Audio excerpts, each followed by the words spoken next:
ओम सहनावतु सहनौ भुनक्तु सह वीर्यं करवावहै तेजस्विनावधीतमस्तु मा विद्विषावहै। ओम शांति शांति शांतिः। ओम पूर्णमतः पूर्णमिदं पूर्णात् पूर्णमुदच्यते पूर्णस्य पूर्णमादाय पूर्णमेवावशिष्यते। ओम शांति शांति शांतिः। श्रुतिस्मृतिपुराणानाम् आलयं करुणालयं नमामि भगवत्पादं शङ्करं लोकशङ्करं शङ्करं शङ्कराचार्यं केशवं बादरायणं सूत्रभाष्यकृतौ वन्दे भगवन्तौ पुनः पुनः। ईश्वरो गुरुरात्मेति मूर्तिभेदविभागिने व्योमवद्व्याप्तदेहाय दक्षिणामूर्तये नमः। ॐ पार्थाय प्रतिबोधितां भगवता नारायणेन स्वयं व्यासेनग्रथिता पुराणमुनिना मध्ये महाभारतम् अद्वैतामृतवर्षिणीं भगवती अष्टादशाध्यायिनीम् अम्ब त्वामनुसन्दधामि भगवद्गीते भवद्वेषिणीम्। यं ब्रह्मा वरुणेन्द्ररुद्रमरुतः स्तुन्वन्ति दिव्यैस्तवैः वेदैः साङ्गपदक्रमोपनिषदैः गायन्ति यं सामगाः। ध्यानावस्थितसद्गतेन मनसा पश्यन्ति यं योगिनः यस्यान्तं न विदुःसुरगणाः। देवाय तस्मै नमः।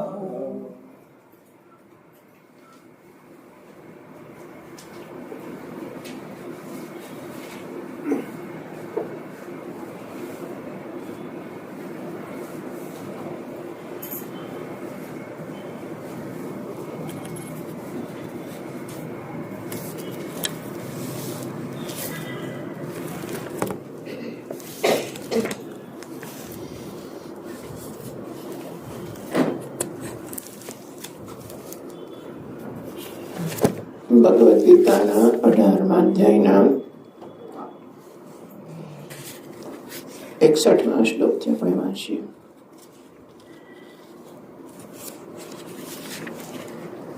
ઈશ્વર સર્વભૂતાનાં હૃદયેર્જુન તિષ્ઠતિ ભ્રામયन् સર્વભૂતાनि યત્રારૂઢાનિ માયયા તમેવ શરણં ગચ્છ સર્વભાવેન ભારત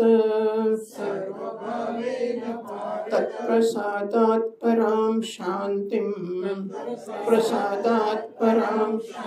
સ્થાनं પ્રાપ્સ્યસि શાશ્વતम् इति ते ज्ञानमाख्यातम् गुह्याद् गुह्यतरं मया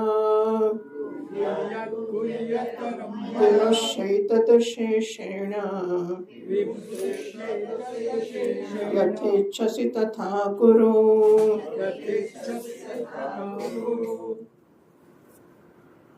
इति ते ज्ञानमाख्यातं मया गुह्याद् गुह्यतरं. અત્યંત ગોપનીય કરતાં પણ ગોપનીય એવું જ્ઞાન મયા મારા વડે આખ્યાતમ મારા વડે તને કહેવામાં આવ્યું છે. ભગવાને બીજા અધ્યાયથી ઉપદેશ શરૂ કર્યો. અશોચનન વશોચસ્ત્વમ મનુષ્ય પ્રજ્ઞાવાદાંશ્ચ ભાષસે તો શોક ન કરવા જેવી વસ્તુનો તો શોક કરે છે. વાતો તો પંડિત જેવી કરે છે. આ એક વસ્તુ નોંધવા જેવી ખરી કે કોઈ માણસ રડતો હોય કે શોકમગ્ન હોય અને એને કશુંક પણ કહેવામાં આવે, એને કંઈક શોકમાંથી નીકળે માટે કશીક સલાહ આપવામાં આવે તો એને પોતાના શોકને જસ્ટિફાય કરવા માટેના કારણો ઘણા હોય છે. હા, યુ કાન્ટ એને તમે તર્કથી કશુંક ના સમજાવી શકો. માણસ પોતાના શોકને જસ્ટિફાય કરે એટલે સમર્થન આપે. હું કેમ શોક મગ્ન છું એના એ કારણો બતાવે, કારણો બતાવે અને એ કારણોને માટે પૂરતી દલીલો કરીને સિદ્ધ કરવા માટે હું શોક કરું છું એ સાચો છે. એવું શું કામ કરતો હશે મને નથી ખબર, પણ તમે જરા નજર કરજો, આપણે પોતાને માટે પણ બીજાને માટે પણ, કે કોઈ પણ માણસ દુઃખી હોય કે શોકમગ્ન હોય તો એને એની પોતાની પાસે પોતાના આ શોક માટેના સમર્થનના કારણો હોય છે અને એને કશું સમજાવી શકાતું જ નથી હોતું. એટલે ભગવાને તો શરૂઆત જ ત્યાંથી કરી, અશોચ્યાનન્વ શોચસ્ત્વમ, શોક યોગ્ય નથી એનો તો શોક કરે છે ને પાછો વાતો પંડિત જેવી કરે છે. એટલે મેં કહ્યું કે બધા શોકમગ્ન લોકો વાતો પંડિત જેવી જ કરે. હા, બધા પોતાની પંડિતાઈનો ઉપયોગ શોકને પકડી રાખવામાં શું કામ કરતા હશે? શોકમાંથી મુક્ત થવાના ઉપાયમાં એણે બુદ્ધિ ચલાવવી જોઈએ. એને બદલે એ શોકને પકડી રાખવાના કારણોમાં બુદ્ધિ ચલાવે છે. કારણ કે આમ છે માટે હું પકડી રાખું છું, કારણ કે પેલું છે, કારણ કે પેલું છે, કારણ કે પેલું છે. વાતો પંડિત જેવી કરે છે. તો પંડિત તો એને કહેવાય છે કે જે શોક કાં તો જે ગયું તેનો હોય કે કાં તો જે આવવાનું છે એનો હોય. પંડિતો તો શોક જ નથી કરતા, એ ગયું તેનોય નથી કરતા અને આવનારનો, કારણ કે મારા હાથમાં જ નથી. ગયું છે તે મારા હાથમાં, અરે વર્તમાન મારા હાથ, કશું મારા હાથમાં છે જ નહીં. મારા હાથમાં છે કે હું ગઈકાલને બદલી કાઢું, મારા હાથમાં છે કે હું નક્કી કરું કે આવતીકાલ કેવી હશે, મારા હાથમાં છે કે આ ક્ષણ કેવી જશે હું નક્કી કરું. કશું નથી. તો મારા હાથમાં કેટલું, મારે શું કરવાનું? મારી સ્વતંત્રતા ક્યાં, મારો પુરુષાર્થ ક્યાં? એટલો તો વિચાર કરો. શું લાગે છે મારે ક્યાં મારી જાતને ક્યાં લગાડવી? મારી બુદ્ધિનો, મારી શક્તિનો ઉપયોગ ક્યાં કરવાનો રહ્યો મારે? શું લાગે છે?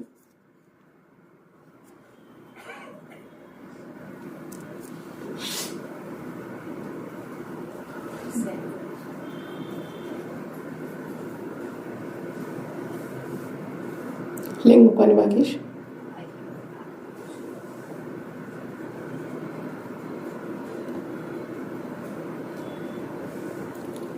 તો મારે મારી શક્તિનો, મારા પુરુષાર્થનો ઉપયોગ કરવાનો ક્યાં? શું લાગે છે?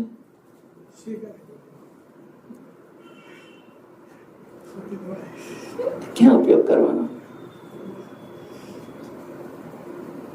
અશ્વિનભાઈ સમજાય છે? ના, હું તો પૂછું છું, હું પ્રામાણિકતાથી પૂછું છું. હું કોઈ આરોપ નથી કરતી, આક્ષેપ નથી કરતી. હું તો જસ્ટ આમ ફેક્ટ, એટલે હું વિચારું છું, હું જ વિચારું છું કે જો આપણે ગઈકાલમાં કશું કરી શકતા નથી, આવતીકાલમાં કશું કરી શકતા નથી, આજમાં કશું કરી શકતા નથી, તો મારી સ્વતંત્રતા કે મારા પુરુષાર્થને સ્કોપ કયો, ક્યાં લગાડવાના એને? એમ આપણે તો ખુલ્લો વિચાર કરીએ છીએ. આપણે વિચાર કરીશું તો પછી આપણે લગાડીશું. અત્યારે તો આંખો મીચીને દુનિયા ચાલે છે, આપણે ચાલીએ છીએ, પણ આપણે એવું ના કરી શકીએ. આપણે ડાહ્યા માણસો છીએ. આપણે જે કરીએ વિચાર કરીને કરીએ અને વિચાર કર્યા પછી લાગે કે શાસ્ત્ર સંમત છે, મારા કલ્યાણનું સાધન છે,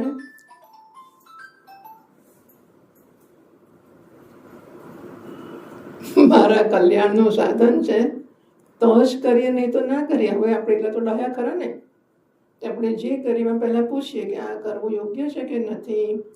યોગ્યનું ધોરણ કયું કે ભાઈ કલ્યાણનું સાધન હોય તો કરવાનું, સંસારનું સાધન હોય તો નહીં કરવાનું. બરાબર? એટલે આપણને સમજ પડી છે. હવે તો પછી આપણે આપણા પુરુષાર્થને ક્યાં લગાડવાનો?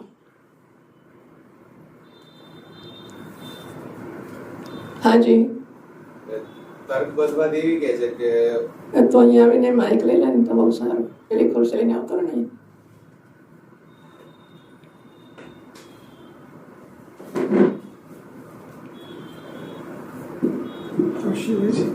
હા, પેલી ખુરશી ખેંચતા એ વાંધો નથી.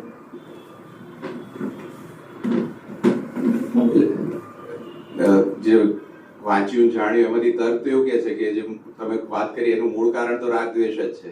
તો પુરુષાર્થનો ઉપયોગ સ્થિત પ્રજ્ઞ જેવો શબ્દ વાપરે છે એવું કંઈક રહેવામાં કરવો જોઈએ. આ માણસ નવો નક્કોર છે. એટલે એનો અર્થ એવો થયો કે આપણે જો સભાન, તો અહીંયા રહે તો વાંધો નથી, બેસ. તો માણસ સભાન કે શુદ્ધ હોય તો હી કેન મેક આઉટ. જો આ એને તર્કથી સિદ્ધ કર્યું છે. હા, શાસ્ત્રો, આપણે શાસ્ત્રો ભણ્યા છીએ, એ શાસ્ત્ર સિદ્ધ નથી કરતો, એ તર્કથી સિદ્ધ કરે છે. તો પછી આવું હોવું જોઈએ. Vote else? એણે શું કહ્યું કે આપણે સ્થિતપ્રજ્ઞ થવાનું છે. એવો આવો કે શબ્દ સાંભળ્યો છે, મેં કહે છે કે સ્થિતપ્રજ્ઞ એવો શબ્દ સાંભળ્યો છે. રાગદ્વેષ છોડીએ તો સ્થિતપ્રજ્ઞ થવાય, એવું પણ હું ધેટ હી લોજિકલાઇઝ છે. એ પોતાના તર્કથી સમજે છે કે રાગદ્વેષ છોડીશું તો આપણે સ્થિતપ્રજ્ઞ થઈશું. સ્થિતપ્રજ્ઞ થવું જોઈએ એવું એણે સમજી લીધું. તો પુરુષાર્થ ક્યાં કરવાનો?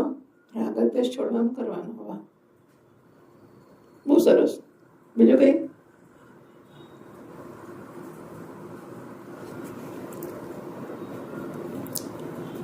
એટલે ઉપયોગ ક્યાં કરીએ કે હું શોકનો વિરોધ કરવામાં કરું. બરાબર ને? આ રાગદ્વેષ વેદાંતના મૂળ શબ્દો છે કે શોક જન્મે છે રાગદ્વેષથી. મારું પ્રિયજન જતો રહ્યો એટલે શોક થયો, પ્રિય વસ્તુ ના થઈ, પ્રિય વસ્તુ ના મળી, જે કંઈક ટૂંકમાં ગમામાંથી શોક અને મોહ જન્મે છે, મોહથી શોક જન્મે છે. તો મારે મારી જે શક્તિઓ છે એનો ઉપયોગ અને રાગદ્વેષથી મુક્ત થવું મોટો પુરુષાર્થ છે. પર્વત પર ચડવું સહેલું હશે અને હિમાલયના શિખરને સર કરવાનું કે બહુ અઘરું નહીં હોય, પણ આ રાગદ્વેષ છોડવાના વધારે અઘરા છે, એના કરતાં વધારે અઘરા છે. હા, એટલે જે છે તેને સ્વીકારવું, એવું કોઈએ કહ્યું એ સ્વીકારી લેવું. પણ સ્વીકારવું એ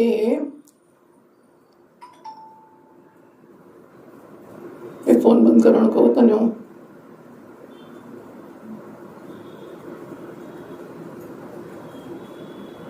કંઈ આવવાનો છે અગત્યનો મેસેજ તો બંધ કરીને સ્વિચ ઓફ કરીને મૂકી દેવો છે.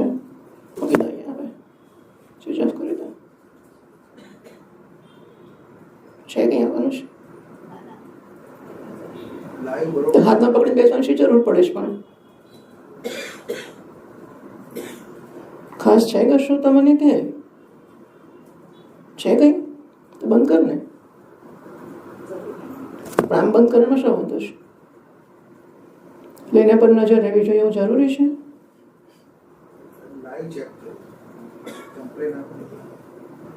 એ તો ઘંટડી જ વાગશે, આવશે એટલે.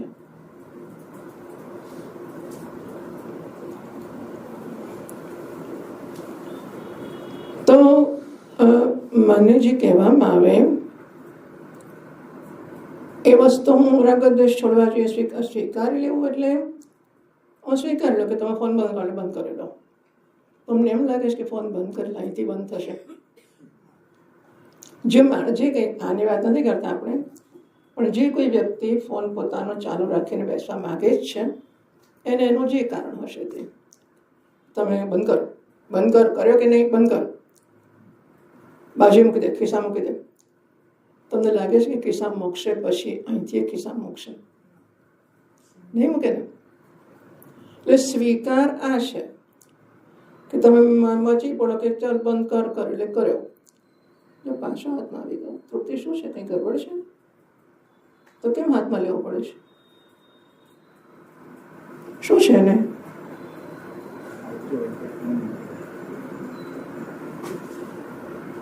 કે ગંભીરો તમે પણ એમાં શોખ કરીશું કે કઈ મહાન વસ્તુ છે.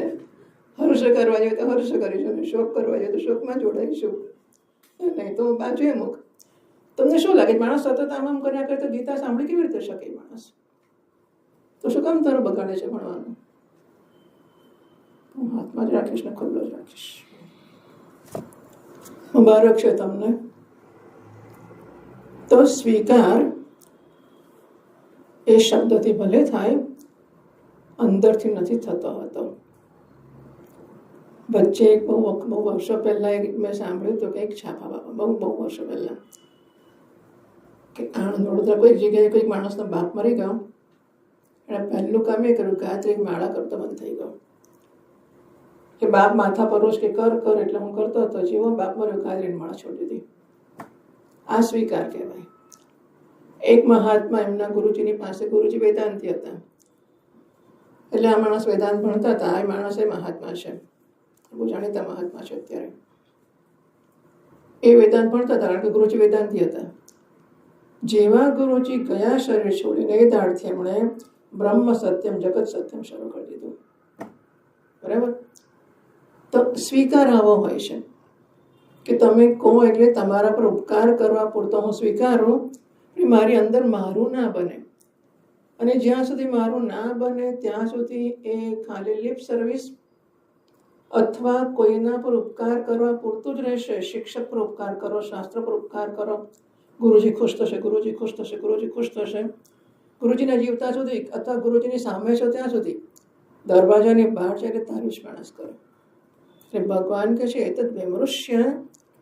ભગવાને સૂચના આપવાની હોત તો પહેલાં આપી જ હોત. યથેચ્છસી તથા કરો પહેલાં કહ્યું હોત. અથવા સૂચના જે આપી હોત કે યુદ્ધ કર તો આટલા અધ્યાયના ઉપદેશની જરૂર કરી. સૂચના જ આપવાની કે યુદ્ધ સ્વભાવ યુદ્ધ કર તો એની જરૂર જ નહોતી. તો જરાક અક્કલ ચલાવીને વિચારો કે ભગવાને આટલા બધા અધ્યાયના આટલા બધા શ્લોકોમાં ઉપદેશ આપ્યો, એના પછી કહ્યું કે તને ગમે તે કર, સાથે સાથે પાછું ઉમેર્યું એતદ વિમૃશ્ય. તને મેં ઘણી મહાન ગોપનીય વસ્તુઓ કહી છે, ઘણી કહી છે, ઘણું જે કહેવાનું બધું જ કહી દીધું છે. ખાસ વસ્તુઓ પણ મેં તને કહી છે. એતદ વિમૃશ્ય. તો તારી જાતે ચિંતન કર અને તું નક્કી કર કે શું કરવું યોગ્ય છે, શું ન કરવું યોગ્ય છે, કે શું છોડવું યોગ્ય છે. એતદ વિમૃશ્ય. પછી મારા આપેલા ઉપદેશના પ્રકાશમાં નક્કી કર. યથા ઈચ્છસી તથા કુરુ. તો જે ઈચ્છે તે કર. એટલે ભગવાનને એવી ખાતરી છે કે આટલા બધા અધ્યાયોમાં અને શ્લોકોમાં ભગવાને જે ઉપદેશ આપ્યો છે અર્જુનને, અર્જુન એ બધું સમજ્યો છે. એટલે અર્જુન જે સમજ્યો છે શિક્ષકને સમજાવવું જોઈએ. હા, શિક્ષક જે કહે છે એ વિદ્યાર્થીને શ્રોતાને સમજાવવું જોઈએ, પણ શ્રોતાની સમજ શિક્ષકને પણ પહોંચવી જોઈએ. એણે કાં તો વાતચીત કરવી જોઈએ, કાં તો પ્રશ્ન પૂછવા જોઈએ, કાં તો કોઈક રીતે પોતાની સમજ પણ એણે પહોંચાડવી પડે. કાં તો લાઈવ કોમ્યુનિકેશન. આ જે હોય છે એ બંને પક્ષનો પરામર્શ હોય છે. શિક્ષક બોલે છે ને શ્રોતા બોલતો નથી, પણ એના તરફથી પણ એના ભાવ વ્યક્ત થતા હોય છે. નાનું મોટું થાય ને એટલે ખબર પડી જાય કે આને સમજાતી આમને આમ જોયા જ કરે, અમે બેઠા જોયા જ કરે છે.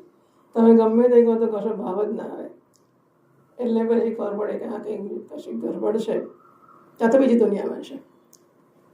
એટલે ટૂંકમાં વિદ્યાર્થી અને શિક્ષક બંને પરસ્પરનો વિશ્વાસ જીતવા જોઈએ, બંનેને પરસ્પર માટે સન્માન જોઈએ, બંનેને પરસ્પર શ્રદ્ધા જોઈએ. આ કોઈ એક પક્ષનો વ્યવહાર નથી કે માત્ર વિદ્યાર્થી શ્રદ્ધા રાખે અને ગુરુજી ફાવે તેમ કરે ને, એવું નથી હોતું. શિક્ષકના વિશ્વાસની મોટી જરૂર હોય છે અને જ્યારે વિદ્યાર્થી વિશ્વાસ જીતી શકે, બંનેનો પ્રયત્ન પણ હોવો જ જોઈએ અને હોય જ. શિક્ષક પણ પ્રયત્ન કરે છે કે વિદ્યાર્થીનો વિશ્વાસ જીતવો જોઈએ, વિદ્યાર્થી પણ પ્રયત્ન કરવાનો હોય કે શિક્ષકનો વિશ્વાસ જીતવો જોઈએ.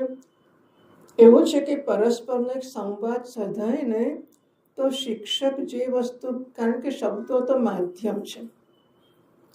જેમ હું ઘડામાં બોરના ફળ મૂકીને તમને આપું તો ઘડો તો આપવાનું વાસણ છે, તમને રસ્તો બોરમાં છે કે મને બોર પહોંચાડવા છે. ઘડો માત્ર સાધન છે, એમ શબ્દો કે વાક્યો માત્ર સાધન છે. એણે એના દ્વારા શિક્ષક જે કહેવા માંગે છે એ પહોંચાડવાનું છે. હા, શબ્દો દ્વારા શિક્ષકના મનમાં જે પહોંચાડવાનું છે એ એણે શબ્દોએ પહોંચાડવાનું છે. તો શબ્દોની મને સમજ હોવી જોઈએ તો આવશ્યક છે જ. જે ભાષા બોલે છે, જે શબ્દો બોલે છે, મને સમજાવવા જોઈએ જ, એ તો ખરું જ. જોડે જોડે he has his own loaded language. Loaded એટલે coined, if you want to say. Coined એટલે શું કે એણે ચોક્કસ અર્થ એ શબ્દ પર લાદ્યો છે. બરાબર? એ જ્યારે મૂકે છે કે આમ નજર કરીને ખબર પડી જાય કે પેલો કંઈ આવે છે, દરવાજો ખોલવાનો છે. આમ જોઈ લે ખબર પડે કે રૂમાલ નથી એમ કહે છે, આમ જોઈ ખબર પડે કે રેકોલા નથી એમ કહે છે. એવું ટ્યુનિંગ અપ હોય મારું, મારા ધ્યાનમાં હોય કે શિક્ષક શું કરે છે, કેમ ચાલે છે, કંઈ દરેક વસ્તુ. ધીસ ઇઝ ટ્યુનિંગ અપ, એટલે સંવાદ. આવો સંવાદ હોય ને તો પછી એનો કહેવાનો જે વિષય છે એને વિવક્ષા કહેવાય છે.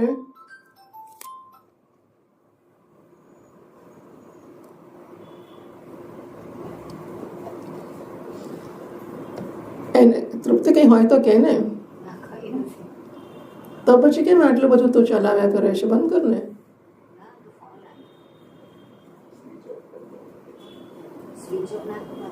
મારા પર કરશે ફોન કોઈ?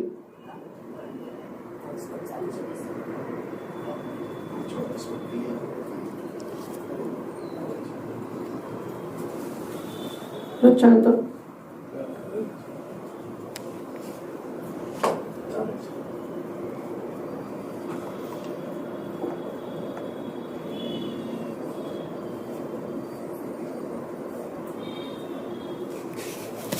Narayan Narayan Narayan Narayan.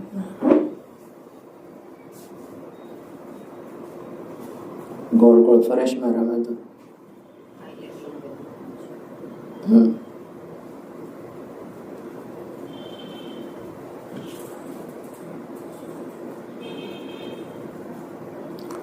Streaming gets disconnected frequently.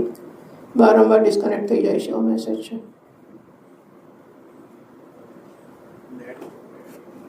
અત્યારે ગોળ ગોળ ફરે ચાલતો નથી.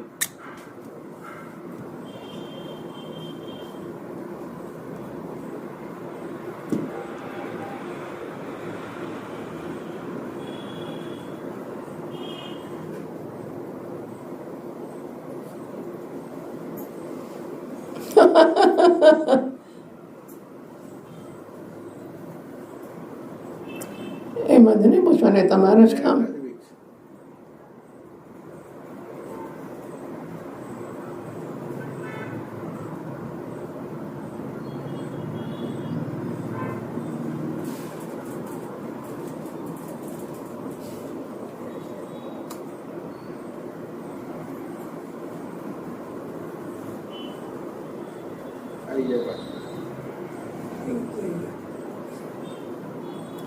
ભાઈ તો કંઈ કરી શકે એમ છે? આમાં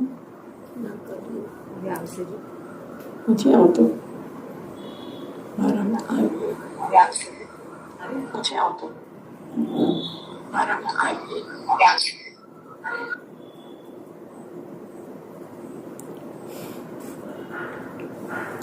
તો શિક્ષક અને વિદ્યાર્થી વચ્ચે એક ટ્યુનિંગ અપ હોય તો વિવક્ષા છે. વિવક્ષા એટલે વોટ ઇઝ સોટ ટુ બી કન્વેડ. શિક્ષક શબ્દો દ્વારા જે પહોંચાડવા માંગે છે ને એ પહોંચી શકે. એવું ના હોય તો પછી જે થાય તે પણ શિક્ષકનો લાભ વિદ્યાર્થી સાચો ના લઈ શકે. એટલે વિમૃશ્ય મેં તને જે શીખવ્યું છે, ઉપદેશ આપ્યો છે, તું જાતે ચિંતન કર, વિચાર કર, તું તારા પોતાના સંજોગોમાં લાગુ પાડ, તારી બુદ્ધિથી નક્કી કર, અને તને લાગે કે યોગ્ય છે પછી જ કર, મારા પર ઉપકાર કરવા ના કરીશ. પણ ભગવાનને જે યોગ્ય લાગે છે એ અર્જુનને યોગ્ય લાગવો જોઈએ જ. ભગવાનને એવી ખાતરી છે કે ભગવાને અર્જુનને ભણાવ્યું છે, આટલો ઉપદેશ આપ્યો છે, અને અર્જુન સાચા અર્થમાં સમજ્યો છે, માટે ભગવાન એને માટે જે યોગ્ય સમજે છે એ જ અર્જુન પણ પોતાના માટે યોગ્ય સમજશે. This is teaching. શિક્ષણ આ કામ કરવું જોઈએ. સૂચના તો પ્રશ્ન જ નથી આવતા. સ્વામીજી મહારાજ, we are teachers not instructors. આપણે સૂચના આખી, મેં કહ્યું ને, આખી જિંદગી સૂચના પાડ્યા પછી પણ રાહ જુએ છે ક્યારે બાપ મરે એ સૂચના છોડી દઉં. હવે દાખલા તમે પણ જાણતા જ હશો અને હું પણ જાણું છું કે માણસો ઉપકાર કરવા માટે જ તમે કહો એટલે માને તમે કીધું ને એટલે મોટાભાગે કહી દે, કંઈ પણ ખરા, સંભળાવે પણ ખરા કે તમે કહો છો એટલે આમ કરું, તમે કહો છો એટલે પેલું કરો છો, બાકી મારું ચાલે તો કશું ના કરું. This doesn't work. હવે પેલો શિક્ષક ચલાવે એ જુદી વાત છે, કારણ કે એને છૂટકો નથી, આપણે આ વાત છીએ. પણ સરવાળે શિક્ષકના જે મૂલ્યો છે એ મારા બનવા જોઈએ, તો જ આ વસ્તુ કામ કરશે. કારણ કે શિક્ષકને એનું પર્સનલ કશું લેવા દેવાનું નથી, એને કશું જ આપણી પાસે તો નથી જ જોઈતું, દુનિયા પાસે નથી જોઈતું, ભગવાન પાસે નથી જોઈતું. એટલે એના મૂલ્યો માત્ર કલ્યાણલક્ષી જ છે, અને એ વિદ્યાર્થી કે શ્રોતાનું કલ્યાણ થાય એટલું ઈચ્છે છે. એના પોતાના મૂલ્યો પણ એને પોતાના કલ્યાણને ધ્યાનમાં રાખીને પોતાનામાં વિકસાવેલા છે. એટલે એના મૂલ્યો હું સમજતો જાઉં, એ મૂલ્યો મારામાં હું દાખલ કરતો જાઉં. એ મૂલ્યોને એક તો હું સૈદ્ધાંતિક રીતે સમજું કે વાત સાચી છે, કે સાચું બોલવું સારી વસ્તુ છે, સાચું બોલીશું તો સંઘર્ષ ઓછો થશે. શિક્ષકે કહ્યું કે સાચું બોલ, સાચું બોલ, સાચું બોલ, હું આ બાપ કહે છે કે સાચું બોલું, સાચું બોલું છું. પણ પછી સમજ પડે કે હું જુઠ્ઠું બોલું, કે મારો પગાર માનો કે 50,000 છે અને મેં 1 લાખ કહ્યો, અને મેં 1.5 લાખ કહ્યો, પેલાને 2 લાખ કહ્યો.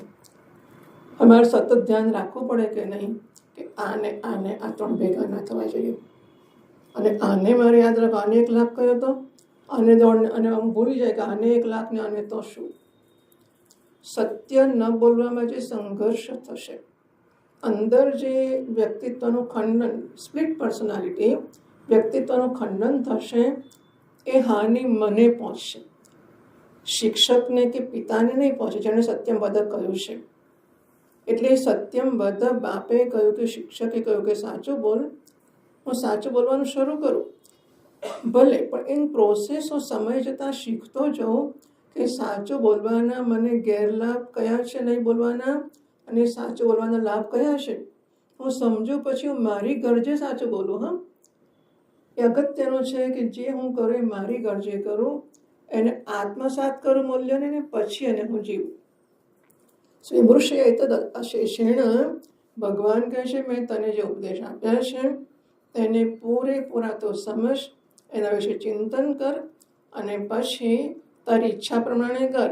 અત્યારે ભગવાનને ખાતરી છે કે મેં જે શીખ્યું છે અર્જુન બરાબર સમજ્યો છે, અને એ મારા કહેવાથી નથી કરવાનો, એને પોતાને લાગે છે કે આ યોગ્ય છે માટે કરવાનો છે.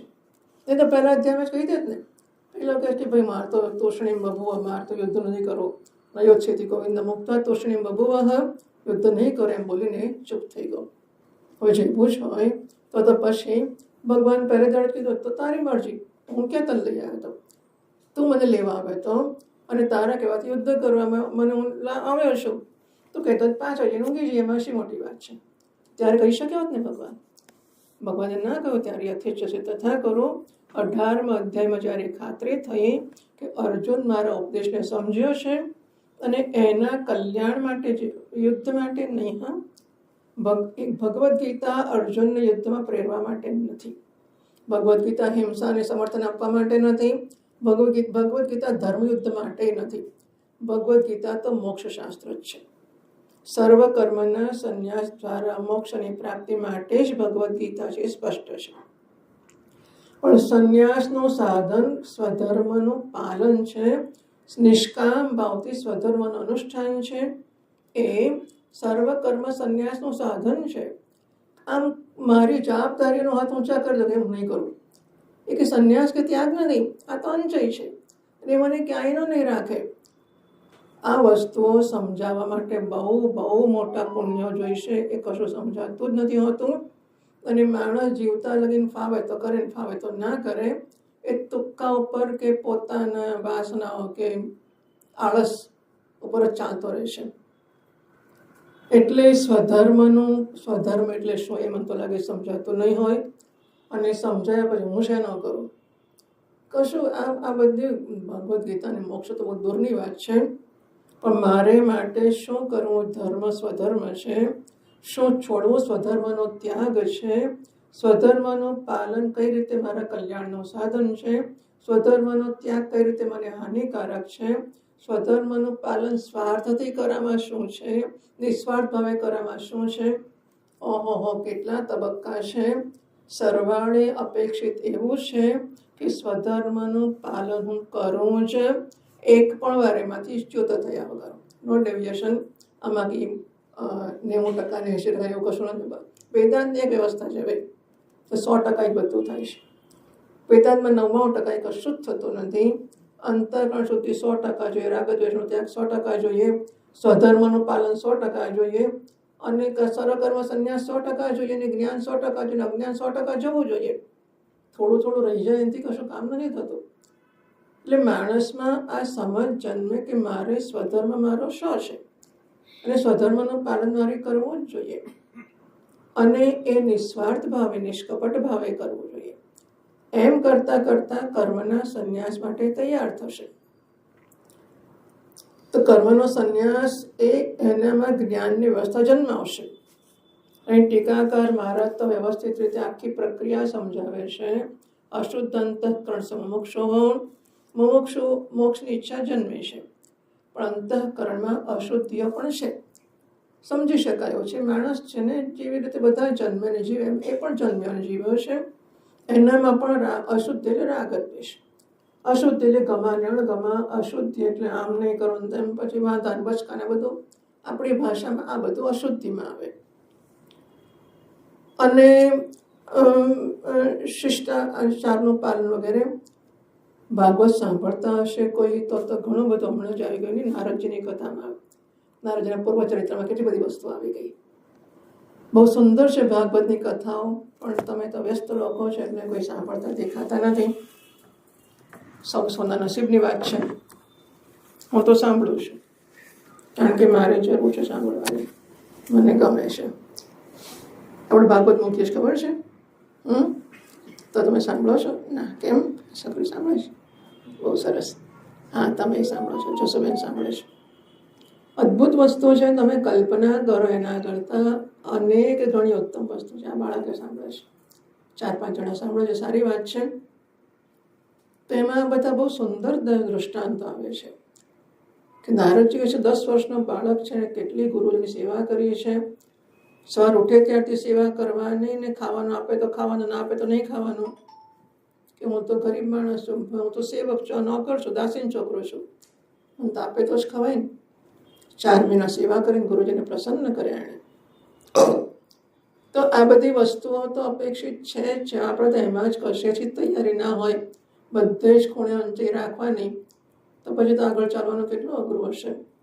અશુદ્ધ અંતઃકરણ મોક્ષો, અશુદ્ધ અંતઃકરણ ધરાવનારો જે મોક્ષ છે ને, મોક્ષ સાધન જ્ઞાન ઉત્પત્તિ યોગ્યતા પ્રતિબંધક પાપક્ષયાર્થમ. જો મોક્ષ એટલે આત્માનું જ્ઞાન. આત્મા તો હું શું મારે લાવવાના નથી. આત્મા સપ્રકાશ છે, માટે એનું જ્ઞાન પણ લાવવાનું નથી. બરાબર? હું આત્મા છું અને આત્મા સપ્રકાશ છે. એ હું છું અંદરથી પ્રકાશ જ છે. તો કરવાનું શું છે? માત્ર અજ્ઞાનને દૂર કરવાનું છે. આ પ્રકાશની ઉપર એક વસ્ત્ર ઢંકાઈ ગયું છે, તો એમાં આને શું કશું નહીં કરવાનું. આ કપડા નીચે હોય પ્રકાશ ઢંકાયેલો, તો આને ખસેડવાનું છે. આને શું કરવાનું છે? આને કંઈ નથી કરવાનું. આ આત્મા છે ને સપ્રકાશ છે, એટલે આત્માને લાવવાનો પણ નથી, એને ટોર્ચથી પ્રકાશિત પણ કરવાનો નથી, એના ઉપર અજ્ઞાનનું આવરણ છે, એને ખાલી ખસેડવાનું છે. બસ આટલું જ કરવાનું છે. પણ અજ્ઞાનનું આવરણ છે, એના લાભ ઘણા છે. આ આત્મા ઢંકાયો હોય ને તો શું થાય કે મારે ઘર અંધારું છે એવું કંઈ તમારે ઘર આવી શકો, ગપ્પા મારી શકો, તમે તો પ્રકાશ માગી શકો, એક દીવો આપો, ઘી આપો, તેલ આપો. હવે ધારો કે મારા ઘરમાં સપ્રકાશ જ હોય દીવો, તમારે ઘર આવવાનું તક મળે, મને ગપ્પા મારવાના મળે? તો આખો જોડે ગપ્પા નહીં મારવાના, શું કરવાનું? સવારમાં નજર પડી કે પેલી શાકવાળી સ્ત્રી લારી લઈને ઉભેલી, મને કે ક્યારની અહીંયા જ ઊભી છે.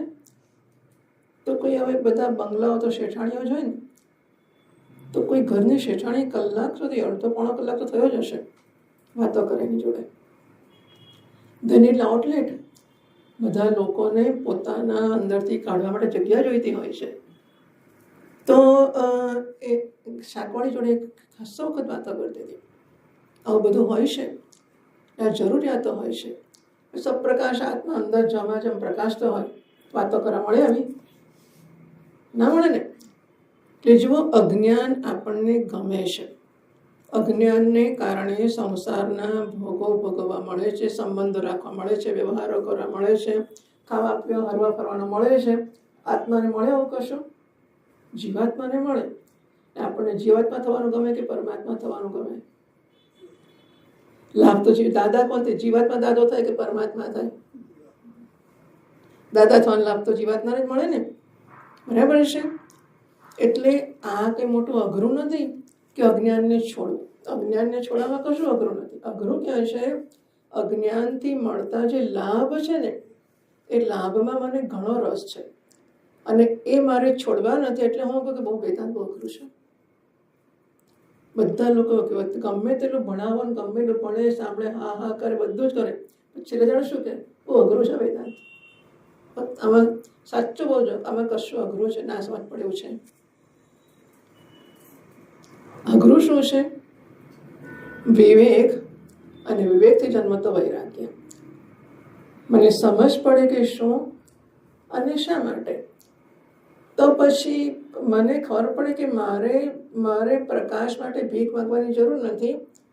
તો હું આને કાઢીને પાછે મૂકી દઉં, નહીં જોઈએ મારે, બસ ભીખ માંગવાનું બંધ કરું છું. કાંથી જો આનંદ અંદરથી જન્મે છે કે નહીં? તો અશુદ્ધ મોક્ષ સાધન જ્ઞાન ઉત્પત્તિ યોગ્યતા પ્રતિબંધક પાપ ક્ષયાર્થમ નડે છે. કોણ? પૂર્વના પાપ નડે છે. હા, ઓકે, મને ગમતું નથી, આપણે પાપ શબ્દ નથી ગમતો. પણ પાપ એટલે શું? કે બહાર સુખ છે એવો નિશ્ચય, અને એ નિશ્ચયને સ્વીકારીને આપણે જન્મોના અનંત અનાદિકાળથી જન્મો થતા આવ્યા છે. બધા જન્મમાં આપણો નિશ્ચય આ જ હતો કે સુખ બહાર છે, સુખ બહાર છે, સુખ બહાર છે. માટે બહારથી મેળવવાનો પ્રયત્ન કરતા જ આવ્યા અને આપણને સુખ નથી મળ્યું. નહીં મળ્યું. ભણીને આપણે આમ ગોલ્ડ મેડલ મળ્યું, સુખ થયું કે નહીં? લગ્ન થયું, સુખ મળ્યું કે નહીં? કે બાબા બન્યા તો સુખ મળ્યું કે નહીં? દાદા દાદી સુખ મળ્યું કે નહીં? સાચું કહેજો, મળ્યું કે નહીં? સુખ તો મળ્યું છે. એટલે પછી તમે એમ કહો કે સુખ નથી, તો એ વાત સાચી લાગે? નથી લાગતી. એટલે સુખ બહાર છે નિશ્ચય એટલો બધો જડબે સલાક બેસી ગયો છે. હવે શાસ્ત્ર એમ કે સુખ મારું સ્વરૂપ છે, તે સ્વીકારવા હું તૈયાર નથી. કારણ કે બહારના સુખને મેં ચાખ્યું છે, આત્માના સુખને ચાખ્યું નથી. મને ચાખ્યું છે પણ મને લાગે છે કે નથી ચાખ્યું. આત્માનું સુખ મેં સુષુપ્તિમાં ચાખ્યું છે. ઊંઘીને ઉઠ્યો ત્યારે મને આનંદ આવ્યો કે મોઢું ચડી ગયું હતું. ઊંઘમાંથી ઉઠ્યો ત્યારે ફ્રેશ થઈ ગયો કે નહીં? તો ઊંઘમાં આપણે લાડુ ખાઈને ઊભા થઈએ તો આમ પ્રસન્ન હોઈએ ને, ભાવતી મીઠાઈ ખાઈને ઉઠીએ, દીકરાને રમાડીને ઉઠીએ તો ખુશ હોઈએ ને. તો ઊંઘમાં ઉઠીએ ત્યારે ખુશ હોઈએ છીએ. તો ઊંઘમાં આપણે કઈ ગમતી વસ્તુનો સંપર્ક કરેલો? વ્યક્તિનો, વસ્તુનો, મીઠાઈનો, જગ્યાનો કરેલો? ઊંઘમાં કોના સંપર્કથી આનંદ આવ્યો? કોના ભોગથી આનંદ આવ્યો?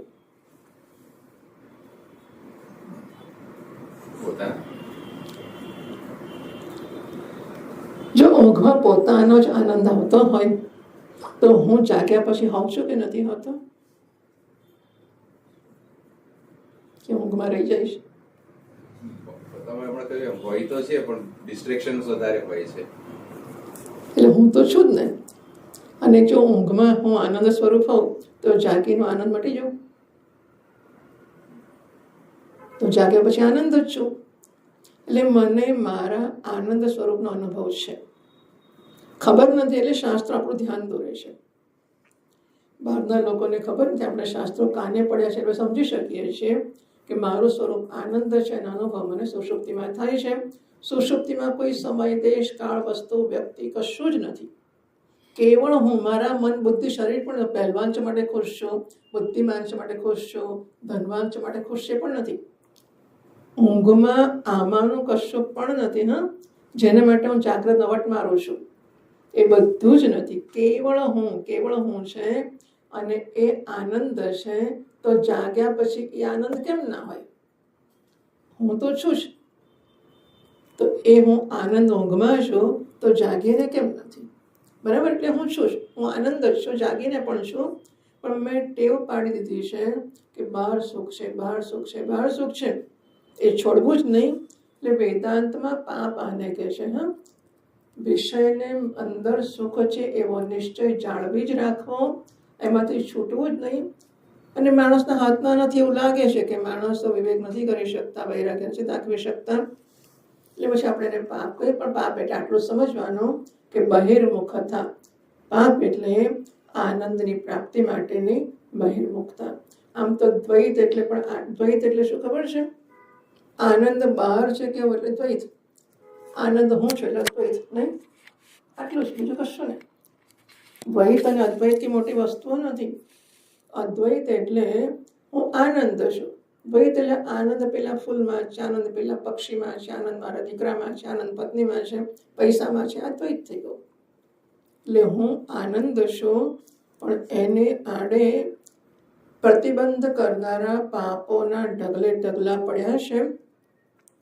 તો મુમુક્ષુને મોક્ષનું સાધન જે જ્ઞાન છે, એની ઉત્પત્તિ માટેની જે યોગ્યતા છે, યોગ્યતામાં પ્રતિબંધ કરનારા જે પાપ છે, એ પાપોના ક્ષયને માટે ફલાભિસંધિ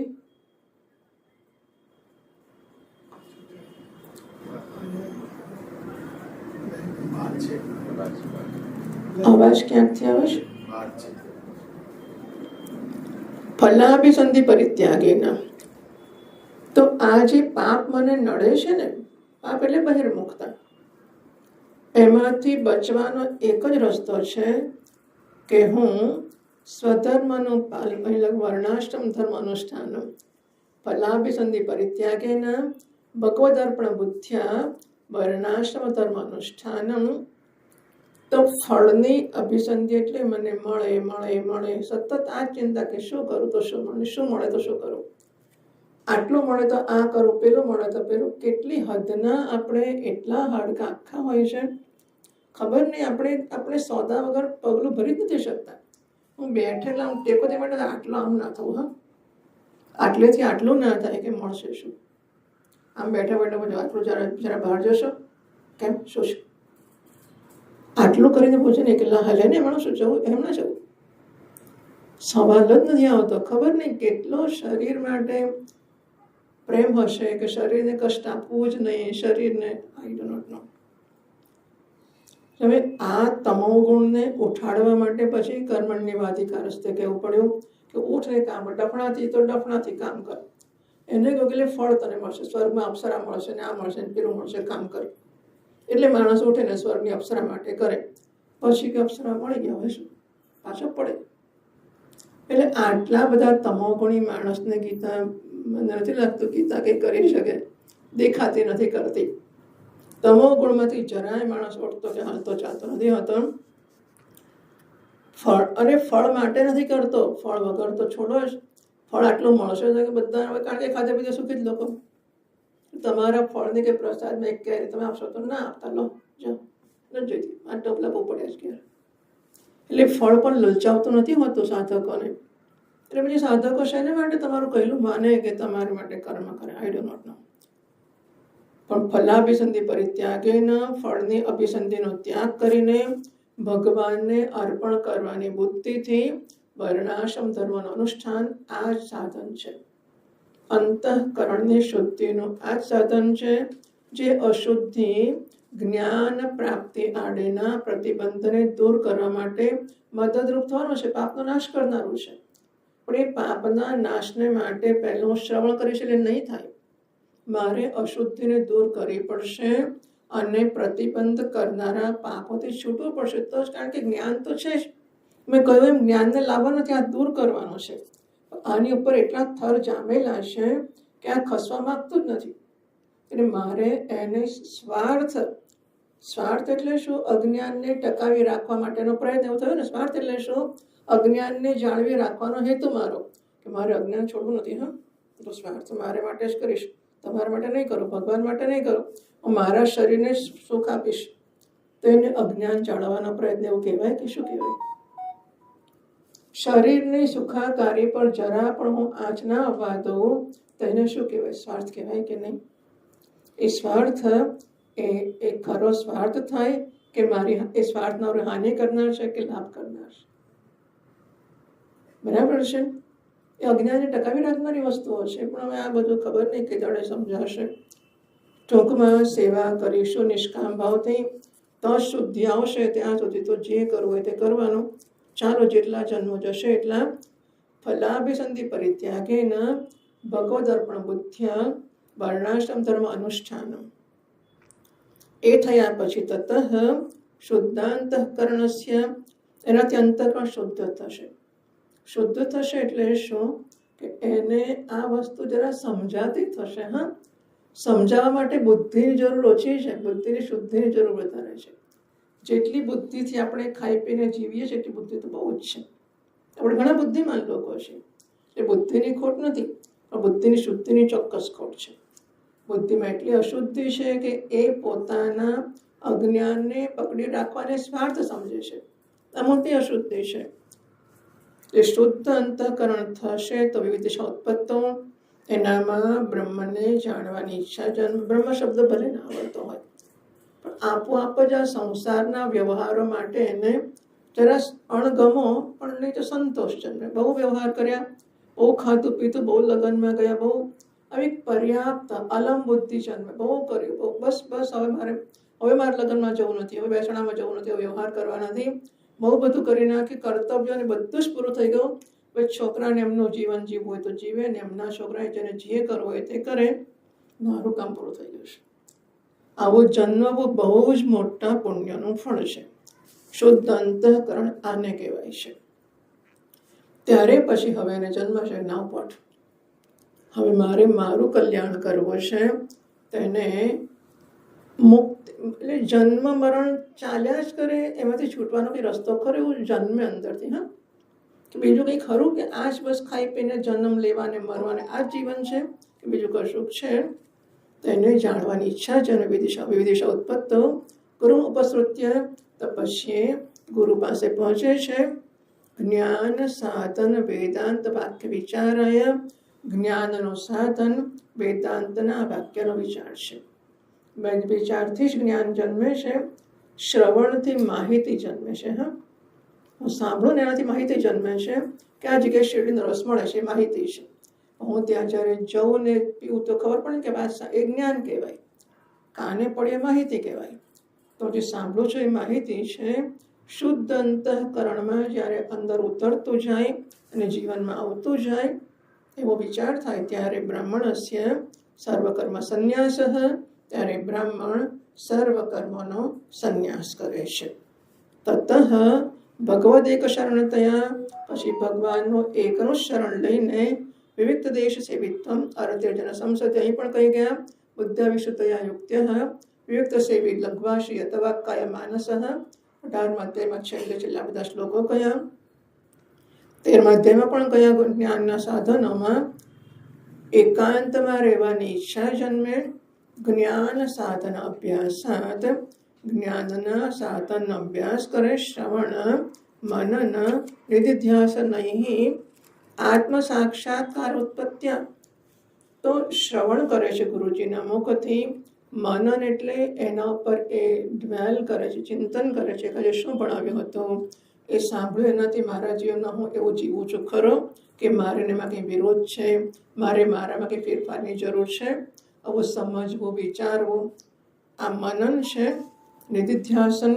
જે સાંભળ્યું અને જે બુદ્ધિએ સ્વીકાર્યમાં હું જરા દૃઢ થવાનો પ્રયત્ન કરું, એનાથી ઉલટી ટેવો છે એમાંથી મુક્ત થવાનો પ્રયત્ન કર્યો, તેનાથી આત્મ સાક્ષાત્કાર ઉત્પત્ત્યા, આત્મ સાક્ષાત્કાર જન્મે, એને મોક્ષ કહેવામાં આવે છે. બરાબર? આ પ્રક્રિયા છે, અઘરી શૈલી નથી. એમાં કંઈ અઘરા નામની વસ્તુ નથી, મૂલ્ય જન્મવાની વાત છે બસ. મૂલ્ય જન્મે તો જેમ મને નાના બાળકને તમારે કહેવું પડે, એટલે વાંચ વાંચ વાંચ. એકવાર એને સમજ પડી કે ગોલ્ડ મેડલ લાવીશું તો જ કિંમત. અત્યારે મને કોઈએ કીધું પેલા મેં વ્યસ્ત થયો, મેં કીધું વાહ સરસ, હવે આટલા પૈસા ખર્ચીને થયો. મેં કીધું હવે સારું આટલા કમાશે, કશું નહીં કહે છે. MBBSથી કશું ના થાય, પછી તો MD કરવું પડશે ને પછી તો સ્પેશિયલાઇઝેશન કરવું પડશે ને કેટલું કરશે ત્યારે. તો માનો કે MBBS થતાં સુધી તમારે ટોકવો પડે કે ભાઈ ચલ કર, ભણ છે, મહેનત કર, આમ કર, પેલું કર. એને સમજ પડી કે MBBS થયાથી કશું જ નહીં થાય. બીજા 2-5 વર્ષ આગળ ભણીશું, પછી એક સ્થાન થશે અને જાતે ભણતો થાય પછી કહેવાની જરૂર ખરી? પછી અઘરું છે. અઘરું ક્યાં સુધી છે? એને મૂલ્ય ના સમજાય રોજ કહેવું પડે તો અઘરું છે.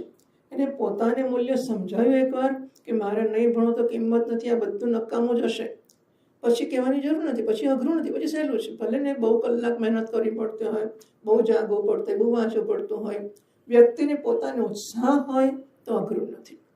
એટલે આ પ્રક્રિયા મોક્ષની અઘરી છે એવું નથી, પણ હા મૂલ્ય જન્મવું અઘરું છે એવું દેખાય છે.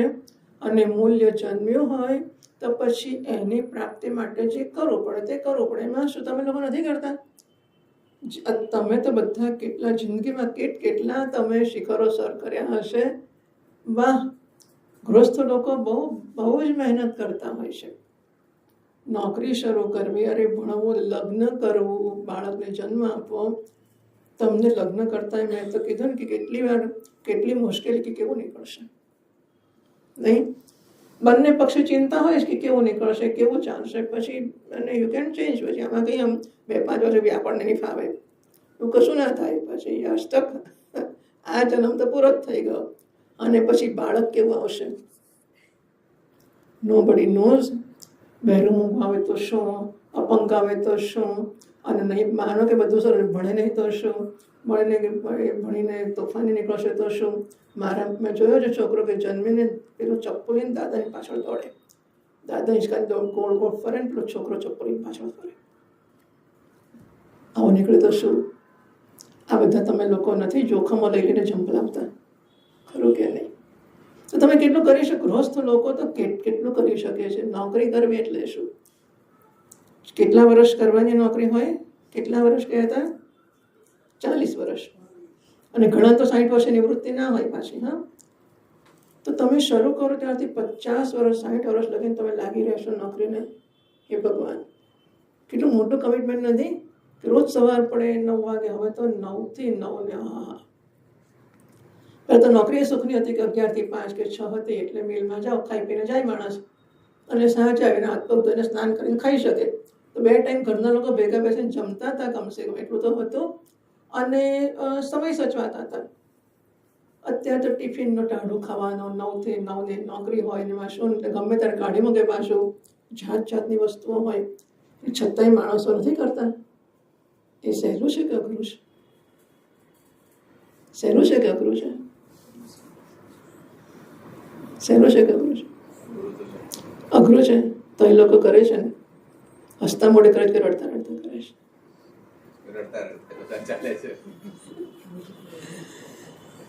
કારણ કે માણસો જાણે છે કે હા વેલ્યુ ફોર ધીસ, નહીં કરું તો ખાઈશું શું. એટલે જેમ મૂલ્ય સમજાય તો બધી અઘરી વસ્તુ સહેલી બની જાય છે. એમ આ મોક્ષ એટલું અઘરો નથી. સાચું કહું છું, અઘરો નથી. આમાં કરવાનું અઘરું નથી, છોડવાનું અઘરું છે. કે કરવા એટલા ટેવાઈ ગયા છીએ કે આપણે નહીં છોડવું, નહીં છોડવું. પત્ની વગર શું થાય, પૈસા વગર શું થાય, ઘર વગર શું થાય, બંગલા વગર શું થાય, ગાડી વગર શું થાય. અને પછી લાડુ નહીં ખાવાનો, લાપસી નહીં, અને બધા વગર ખુશ રહેવાનું, પાછું રડવાનું નહીં. બધા વગર રસ્તો મળે છોડવાનો. જો એ નહીં થાય તો ખાઓ અને લાપસી પર આખી જિંદગી આશ્રિત રહો. હે લાપસી સુખ આપજે, લાડુ સુખ આપજે, બસ that's what we are doing. સુખને માટેની આશ્રિતતામાંથી છૂટવું હોય એનું નામ મોક્ષ છે. અઘરું હોય કે સહેલું હોય આ જ છે. હવે વાત એવી છે કે અર્જુનને માટે શું ભાષ્યકાર મહારાજ અને આ ટીકાકારો માને છે કે બ્રાહ્મણનો સંન્યાસમાં અધિકાર છે, બ્રાહ્મણ સિવાયનો નથી. ક્ષત્રિયાદેશ તો સંન્યાસ અનધિકારીણ મોક્ષો હો. ક્ષત્રિય છે ભાઈ અર્જુન, એ ભગવાને કયા બ્રાહ્મણ છે? એ કે ભગવાન બ્રાહ્મણ, પરશુરામ એક બ્રાહ્મણ થયા, એમણે નક્ષત્રી કરી પૃથ્વી. બ્રાહ્મણ તો કોઈ ભગવાન દેખાતા જ નથી નહીં. વામન ભગવાન હશે બ્રાહ્મણ? એ બધી આ બધામાંથી જન્મ્યા ને. કશ્યપ અને દિતિથી વામન ભગવાન, અદિતિથી વામન ભગવાન જન્મ્યા. એ ટૂંકમાં હવે ભગવાને બ્રાહ્મણ નથી, બ્રાહ્મણ સંન્યાસ નથી લીધો એટલા માટે નહીં લીધો હોય. અર્જુને સંન્યાસ બ્રાહ્મણ નથી, ક્ષત્રિય છે. એટલે મુખ્યતયા તો બ્રાહ્મણનો સંન્યાસમાંથી, એટલા માટે કે બ્રાહ્મણ બહુ વિષયોમાં લાગેલો નથી. હા, મુખ્યત્વે શુદ્ધ જેટલો બ્રાહ્મણ જેટલો શુદ્ધ એટલે વર્ણનો શુદ્ધ, પતિ પત્ની બંને શુદ્ધ બ્રાહ્મણ પરંપરામાંથી આવતા હોય તો એમનામાં બહુ ભોગની લાલસા કે બહિર્મુખતા ઓછી જ હોય, ખાસ અંશે ઓછી હોય. અને એમનું પવિત્ર સંતાન એના પણ બહિર્મુખતા ઓછી જ હોય. અને એટલે એમને માટે વૈરાગ્યની બધી વસ્તુઓ સહેલી હોય. એટલે એમનો પ્લસ સત્વગુણ વધારે. એનો અર્થ કે સત્વગુણ વધારે છે બ્રાહ્મણમાં, એનો અધિકાર વધારે છે. ક્ષત્રિય વગેરે સંન્યાસના અનધિકારી છે. મોક્ષ પણ એવા મોક્ષ માટે અંતઃકરણ શુદ્ધિ અનંતરમ આપી, અંતઃકરણની શુદ્ધિ થયા પછી પણ ભગવાનની આજ્ઞાના પાલન માટે અને લોક સંગ્રહ માટે યથાકથંચિત કર્માણી કુર્વતઃ, એના કર્મો કરવાના ચાલુ રાખે છે. ભગવાનના શરણમાં રહીને આગલા જન્મમાં સંન્યાસ વગેરે કર્યો હોય બની શકે, અને અત્યારે એના પરિપાકથી એનામાં શુદ્ધિ અને બધું જ્ઞાન જન્મ્યું હોય એવું પણ બની શકે. હિરણ્યગર્ભ ન્યાય તદપેક્ષણાત્મા ભગવદ અનુગ્રહ માત્ર એહિવ, એને જો સંન્યાસથી જ જ્ઞાન થયું નિયમ નથી. હા, ગીતા એવું કહે છે. આમ તો શાસ્ત્રોની વ્યવસ્થા એવી છે કે સર્વકર્મ સંન્યાસ આવશ્યક છે, પણ છતાંય અજ્ઞાનની નિવૃત્તિ થઈ શકે છે. અને એટલા માટે અજ્ઞાન નિવૃત્તિ એ જ્ઞાનનું સાધન છે, મોક્ષનું સાધન છે. અજ્ઞાન નિવૃત્તિ થવા માટે અંતઃકરણ શુદ્ધિની જરૂર છે. અંતઃકરણ શુદ્ધિ કર્મ યોગથી થશે, અને કર્મયોગમાં વર્ણાશ્રમ ધર્મ પ્રમાણેના કર્મ એ રીતે અધિકાર આવે છે વર્ણ અને આશ્રમનો. અંતઃકરણ શુદ્ધિ જો હોય તો પૂર્વજન્મના સંસ્કારથી જન્મ્યો ત્યારથી જ વિરક્ત હોય તો મોક્ષમાં કશું નડી શકતું નથી, મોક્ષ થઈ શકે છે. એટલે એનો મોક્ષ થઈ શકે, કાં તો પછીના જન્મે બ્રાહ્મણ જન્મ મળશે ત્યારે સંન્યાસ લેશે, ત્યારે જ્ઞાન થશે. નક્કામું કશું નથી જવાનું, એવું પણ થઈ શકે છે. આમ ભગવાને કહ્યું, અર્જુન તું ચિંતન કર, મેં શીખ્યું છે એનો તને ઘણો ઉપદેશ આપ્યો છે, વિચાર કર અને તેના પ્રમાણે તો તને મારા ઉપદેશના પ્રકાશમાં જે યોગ્ય લાગે તે નિર્ણય કર, તે પ્રકારે કર. અર્જુન કે તમે કેટલું બધું ભણાવ્યું હતું ભગવાન, આટલું બધું તો કે પહેલાં બીજા અધ્યાયથી યાદ કર ક્યારે પાર આવશે? એ જરા અઘરું છે, મને તકલીફ પડે એવું છે. અતિ ગંભીર છે ગીતાશાસ્ત્ર છે, અત્યંત ગંભીર ગીતાશાસ્ત્ર છે એનો પૌર્વાપર્યેણ, આગળ શોધો ને પાછળ શોધો ને બધો વિચાર કરવાનો અને તાત્પર્ય નક્કી કરવાનું થોડું અઘરું તો છે. ચાલ હું તને મદદ કરું થોડી. તો ભગવાન 2 શ્લોકમાં અર્જુનને ગીતાનો સાર કહે છે. 64માં સર્વગુહ્યતમં ભૂયઃ શૃણુ મે પરમં વચઃ ઇષ્ટોસि મે દૃઢમિતિ તતો વક્ષ્યામિ તે હિતમ. સર્વગુહ્યતમં ભૂયઃ શૃણુ મે પરમં વચઃ ઇષ્ટોસि મે દૃઢમિતિ તતો વક્ષ્યામિ તે હિતમ.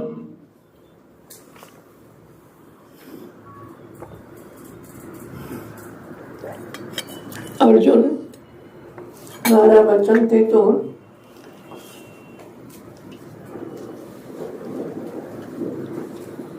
પરમ વચન મારું શ્રેષ્ઠ વચન છે. કેટલો વિશ્વાસ પ્રાપ્ત કર્યો હોય અર્જુને, તો તો જ ભગવાન કહી શકે કે મારું શ્રેષ્ઠ વચન છે. હા, એટલે કે તમે જાતે જ વખાણ કરો છો મારું વચન શ્રેષ્ઠ છે, તો સાંભળે નહીં માણસ કે આ જો ને પોતાની જાતના વખાણ કરે છે. પણ જ્યારે શ્રદ્ધા હોય કે પ્રેમ હોય ત્યારે લાગે કે મારા પર કૃપા કરી રહ્યા છે, કે મારું ધ્યાન દોરે છે. આ મહત્વની વાત છે. સાંભળ, મેં પરમ વચન શૃણો, મારા શ્રેષ્ઠ વચન સાંભળ. સર્વ ગુહ્યતમ, મેં બધું કોઈમાં બધાથી સૌથી છુપાવવા યોગ્ય છે, રહસ્ય છે તે મારી પાછળ શું કામ પડ્યા છે? પણ પેલા દુર્યોધનને કહો, ભીમને કહો, સબોને કહો, મારી પાછળ કેમ પડ્યા છો? ઇષ્ટોસી મેં દૃઢમિતિ, તો મને દ્રઢતાથી માનો છે. હા, ભગવાને વારંવાર કહ્યું છે કે અર્જુન તો ભક્તો સે મેં સખા છે, તો મારો ભક્ત છે, તો મારો સખા છે, તો મને પ્રિય છે. આમ તેવું છે કે અર્જુન અને કૃષ્ણ બંને અવતાર છે. કૃષ્ણો ધનંજય સ્યાત્મા, કૃષ્ણ સ્યાત્મા ધનંજય. તો ધનંજય એટલે અર્જુનના આત્મા કૃષ્ણ છે, કૃષ્ણના આત્મા ધનંજય છે. એકમ સત્વમ દ્વિધા સ્થિતમ, એક જ સત્વ બે રૂપમાં રહ્યું છે. એવા શ્લોકો છે. ભાગવતમાં પણ પહેલા દિવસે એક શ્લોક આવી ગયો, કૃષ્ણમ નારાયણમ વંદે, કૃષ્ણમ વંદે વ્રજપ્રિયમ, કૃષ્ણમ દ્વૈપાયનમ વંદે, કૃષ્ણમ વંદે પૃથાસુતમ. બરાબર? તો 4 કૃષ્ણ કયા? એક કૃષ્ણ નારાયણમ વંદે, કૃષ્ણ નારાયણ છે એને વંદન કરો છો. વ્રજપ્રિયમ, વ્રજાંગનાઓના જે પ્રિય છે અથવા જેમને વ્રજાંગનાઓ પ્રિય છે. વ્રજપ્રિયમ, કૃષ્ણ દ્વૈપાયનમ વંદે, ભગવાન વેદવ્યાસ પણ કૃષ્ણ દ્વૈપાયન નામ છે એમનું, એ પણ કૃષ્ણ છે. કૃષ્ણ વંદે પૃથાસુતમ, પૃથાના પુત્ર પાર્થ એ પણ કૃષ્ણ છે. તો અર્જુન ભગવાન અને અર્જુન બંને નર નારાયણના અવતાર છે, બંને એક જ છે. જોડે જોડે એવું ના હોય તો પણ ગુરુ શિષ્યનું તાદાત્મ્ય બહુ જ વધારે હોઈ શકે છે. હા, સૌથી શ્રેષ્ઠ તાદાત્મ્ય એટલે પતિ પત્નીનું કહેવાય. આજકાલ તો પતિ પત્નીમાં ભાગ્યે જ તાદાત્મ્ય હશે, માત્ર ગોઈંગ ઓન જેવું જ હોય છે. કારણ કે બંનેને પોતાના પૈસાને બધું જોતું હોય એટલે પછી તાદાત્મ્ય થઈ જ ના શકે. તાદાત્મ્ય એટલે બંને સંપૂર્ણપણે એક છે, બંનેને ચિંતા નથી કે એ નહીં હોય તો મારું શું, મારું એ બધું. અત્યારે તો બધું જ છોટું છોટું હોય છે, પણ ખરા જે પતિવ્રતા પત્ની કહેવાતા હતા એ જમાનામાં, તો એના કરતા પણ તાદાત્મ્ય ગુરુ શિષ્યનું શ્રેષ્ઠ હોઈ શકે છે. એટલે એવા તાદાત્મ્યમાં ભગવાન કે ઇષ્ટોસી મેં દૃઢમિતિ, તો મને અત્યંત મજબૂતાઈથી વહાલો છે. હા, તો મને પ્રિય છે. અને પ્રિયત્વ સગપણને કારણે નથી. સગપણ તો 5 પાંડવોનું સરખું જ છે ને. અર્જુન વિશેષ પ્રિય છે, એક તો ભગવાનનો અવતાર છે, પણ ખરું જ ખરું અર્જુન સરળ છે. રુજુત્વાત અર્જુન, અર્જુન જે એનામાં મનમાં જે વિચારે છે, વાણીમાં એ બોલે છે અને શરીરથી એ કરે છે. કોઈ જગ્યાએ વક્રતા કે કુટિલતા કે કપટ નામનું છે જ નહીં. અર્જુન બહુ સીધો છે. અર્જુનને શંકા પડે કે ભગવાન મને શંકા પડે છે. એ અંતરથી હસતો આમ કરે, પછી પાયામાં કંઈ ઠેકાણા વગરની વાતો કરે છે. એવું નથી કરતો. અર્જુન જે તકલીફ હોય તો કહી દે કે મને તકલીફ છે. એટલે અર્જુન શ્રેષ્ઠ શ્રોતા છે. અર્જુન આ બધા તમે વિચારો કે ચારેય બાજુ યુદ્ધના રણશીંગા ફૂંકાઈ ચૂક્યા છે, અને તમે એમ માનો છો કે ગીતાનો ઉપદેશ આપે ત્યારે ઘોડા ચૂપચાપ ઉભા હશે, હાથી બધા સ્થિરથી ઉભા રહી ગયા છે, સાંભળવા એવું લાગે છે? નહીં ને. રણશીંગા ફૂંકાઈ ચૂક્યા છે અને પછી શરૂ થયું છે. તો ચારે બાજુ હાથી ઘોડા તો પોતપોતાના હણહણાટ કરતા જ હશે ને, ચિત્કાર કરતા હશે. હાથીઓ ઘોડા હણહણાટ કરતા હશે. પેલો દુર્યોધન જોતો નહીં કે આ શું કરવા બેઠા છે, એ કેટલા લાલાયિત હશે યુદ્ધ કરવા માટે, હમણાં ફેંકો કે નહીં. એવું નહીં ચાલતું હોય, ભાલાઓના અવાજ નહીં થતા હોય, બાણના અવાજ નહીં થતા હોય. એની વચ્ચે અર્જુન સાંભળતો હશે તો કેવી એકાગ્રતા હશે એની, કેવી તન્મયતા, કેવી શ્રદ્ધા, કેટલી બધી સમર્પિતતા હશે એની. વિચાર કરો. એટલે અર્જુનની આ લાયકાતોથી ભગવાનનો પ્રિય થયો છે, નહીં કે સદાનો છોકરો છે એટલે પ્રિય થયો છે. આવી લાયકાતો અર્જુને દાખવી છે અને ભગવાને પણ દાખવી છે. એટલે બંને પક્ષ ઉત્તમ શિષ્ય અને ઉત્તમ ગુરુ એવો એક આ કોમ્બિનેશન છે, એવો એક સંયોગ છે. અને ત્યારે ભગવાન કહી શકે હું તારા ભલા માટે સારામાં સારું કહું છું, તો મને બહુ ભાલો છે, તારા હિતને માટે હું કહું છું. પણ શું કામ કહો છો? નિયમ એવો છે કે ના પૃષ્ઠ કસ્યચિત બ્રુયાત, કોઈને શિષ્ય હોય કે પુત્ર હોય પૂછ્યા વગર કહેવું નહીં. દુનિયામાં એક વસ્તુ એવી છે કે આપવાની બધાને ગમે છે, લેવાની કોઈને ગમતી નથી. કઈ વસ્તુ છે? સલાહ. ખરું ને? મને સલાહ આપ કરો, છોડો, બહાર નથી સાંભળવી. પૂછ્યા વગર કહેવું નહીં. પૂછ્યા જે શું છે પૂછ્યા વગર બોલે તે તણખલાની તોલે તમારી કિંમત જ ના હોય. ખરેખર આ ગીતા કામ કેમ નથી કરતી? કારણ કે એવી ભૂખ જન્મતી જ નથી. જો ભૂખ જન્મી હોય ને તો ગીતા અર્જુનને ભૂખ જન્મે, શિષ્યસ્તેહમ, અર્જુનને એ ભૂખ જન્મી છે આટલા વર્ષો પછી. તો હું સંમૂળ મારી બુદ્ધિ કામ નથી કરતી. એટલે જ્યાં સુધી બુદ્ધિ કામ કરે છે એવું લાગે ત્યાં સુધી ગીતા કામ કરે. શરણાગતિ જન્મે. બુદ્ધિ આપણી કામ કરે છે કે નહીં? જોઈએ તમને બધી સલાહ આપવા જેટલી મારી બુદ્ધિ કામ કરે છે. તમને અક્કલ જ નથી, હું બધી સલાહ તમને આપી દઉં. આ તમારી ગીતા બીતા તો શું કહેતી હતી? ત્યાં સુધી નથી શાસ્ત્રો કામ કરતા. જે દાડે અર્જુનને લાગે તો અર્જુનને ક્યારનો ઉપદેશ ના આપ્યો ભગવાને. જો ભગવાનની શુભેચ્છાથી જ ઉપદેશ થતો તો ક્યારનો આપ્યો હોત ને. પણ અર્જુન કે મારો ભાઈબંધ તો મારો શું થાય એનો સાળો કે બનેવી શું થાય ભગવાન? અર્જુનનો બંને અર્જુનની બેન કોણ? અર્જુનની બેન સુભદ્રા. તો ભગવાનની બેન સુભદ્રા એક અર્જુનની પત્ની કોણ છે? સુભદ્રા અર્જુનની પત્ની છે. એટલે ભગવાન સાળો થાય.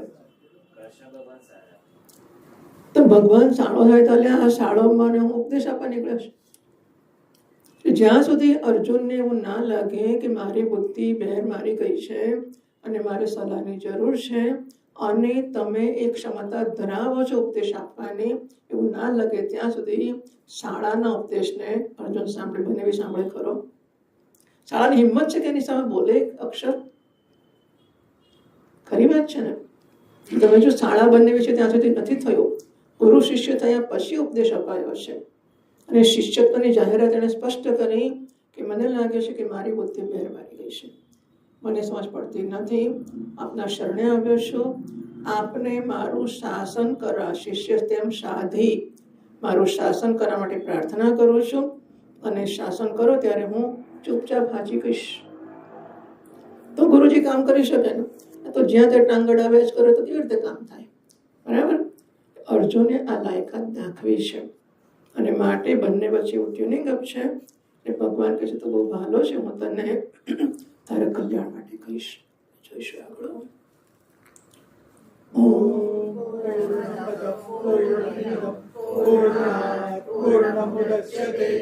પૂર્ણસ્ય પૂર્ણમાદાય પૂર્ણમેવાવશિષ્યતે. ઓમ શાંતિ શાંતિ શાંતિ. શંકરં શંકરાચાર્યં કેશવં બાદરાયણં સૂત્રભાષ્યકૃતૌ વંદે ભગવन्तौ પુનઃ પુનઃ. ઈશ્વરો ગુરુરાત્મેતિ મૂર્તિભેદ વિભાગિને વ્યોમવદ્વ્યાપ્તદેહાય દક્ષિણામૂર્તયે નમઃ. ઓમ શાંતિ શાંતિ શાંતિ. હરિ ઓમ. શ્રી ગુરુભ્યો નમઃ. હરિ ઓમ. શિબિરો માટે એને ખાસ ફરીથી કહેવાનું કે પૈસા સાથે જ ફોર્મ ભરો ને પૈસા સાથે ભરો. ગયા વર્ષે જે મુશ્કેલી પડી એ મુશ્કેલીનું કારણ જગ્યા બદલવી પડે ને છેલ્લી ઘડી આપણે. એનું કારણ આ જ થાય છે કે આપણે પૈસા નથી ભરતા અને છેલ્લે સુધી લાંબુ કર્યા જ કરીએ છીએ. એટલે એવી તકલીફ તમે લેશો ને અમને આપશો નહીં. તમને કલ્પના નથી કે આયોજકોને કેટલી તકલીફ પડે છે છેલ્લે પછી જગ્યા બદલવાની થાય ત્યારે. એટલે પૂરી રકમના ચેક સાથેના જ ફોર્મ ભરીને આપી દો અશ્વિનભાઈને, અને બને એટલા જલ્દી આપી દો તો પછી આગળની વ્યવસ્થા આપણે કરી શકીએ. બરાબર છે? બંને શિબિરના ફોર્મ ભરીને અશ્વિનભાઈને આપી દો. હરિ ઓમ.